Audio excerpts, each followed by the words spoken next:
raised by the, yeah, I hear you. I hereby pardon Peach and Blossom.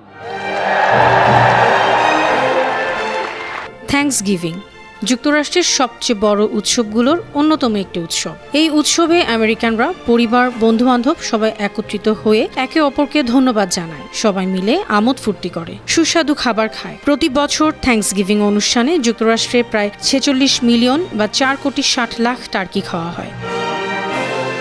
তবে American প্রেসিডেন্টের বাসভবন white হাউসে এই উৎসবটি আরো বিশেষভাবে আয়োজন করা হয়। সেখানে টার্কি পার্ডন নামে একটি ঐতিহ্য লালন করা হয়। টার্কি পার্ডন মানে টার্কিকে ক্ষমা করে দেয়া। বিশেষ এই দিনে 46 মিলিয়ন টার্কি খাওয়া হলেও যুক্তরাষ্ট্রের প্রেসিডেন্ট একটি বা দুটি টার্কিকে ক্ষমা করে ছেড়ে দেন, যেন ওই টার্কিকে খাদ্য হিসেবে না খাওয়া হয়।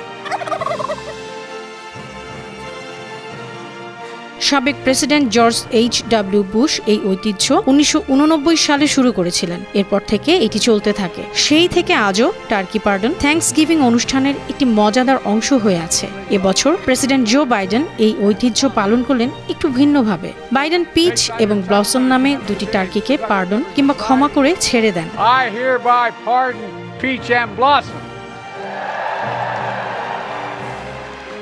সোমবার হোয়াইট হাউসের সাউথ লনে অনুষ্ঠিত থ্যাঙ্কসগিভিং অনুষ্ঠানে বাইডেন পিচের একটি গোলমাল শুনে মজা করে বলেছিলেন, হ্যাঁ, আমি তোমাকে শুনতে পাচ্ছি, পিচ একটু কথা বলতে চাচ্ছে।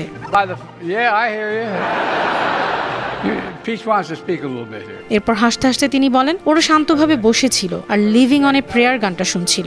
পিচ আর ব্লসমের জন্য এটি ছিল এক বিশেষ দিন। বাইডেন ঘোষণা করেন, আজ তাদের প্রার্থনা পূর্ণ হবে আর আমি তাদের ক্ষমা করে দিচ্ছি।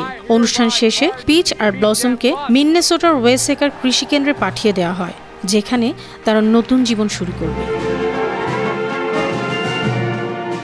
অনন্যা চৈতি, বানো টিভি।